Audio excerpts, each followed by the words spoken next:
മണിപ്പൂർ കലാപക്കേസിൽ മുൻ മുഖ്യമന്ത്രി ബിരേൻ സിംഗിന്റെ ശബ്ദരേഖ പരിശോധിക്കണമെന്ന് സുപ്രീം കോടതി. ശബ്ദരേഖ ഫോറൻസിക് പരിശോധനയ്ക്ക് കൈമാറാൻ നിർദ്ദേശം.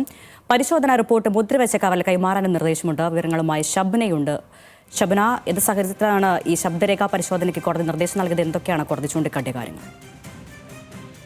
സുപ്രീം കോടതിയാണ് ഇത്തരത്തിലൊരു നിർദ്ദേശം നൽകിയിട്ടുള്ളത്. ഈ മുൻ മുഖ്യമന്ത്രിയുടെ ശബ്ദരേഖ 48 മിനിറ്റുള്ള ഈ ശബ്ദരേഖയാണ്. ഈ ശബ്ദരേഖ വ്യാപകമായി സോഷ്യൽ മീഡിയയിൽ അടക്കം പ്രചരിച്ചിരുന്നു. മെയ്തി സമുദായത്തെ അനുകൂലിക്കുന്ന അല്ലെങ്കിൽ കലാപത്തിന് ആഹ്വാനം ചെയ്യുന്ന രീതിയിലുള്ള ശബ്ദരേഖയായിരുന്നു.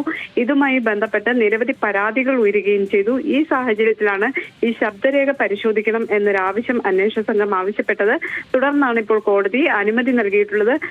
ഈ ഫോറൻസിക് സർവകലാശാലയോട്, ദേശീയ ഫോറൻസിക് സർവകലാശാലയോടാണ് ഇത്തരത്തിൽ നിർദ്ദേശം നൽകിയിട്ടുള്ളത്. ഇതിന്റെ പരിശോധനാ റിപ്പോർട്ട് മുദ്രവെച്ച കവറിൽ ഹാജരാക്കാൻ സുപ്രീം കോടതി നിർദ്ദേശം നൽകിയിട്ടുണ്ട്.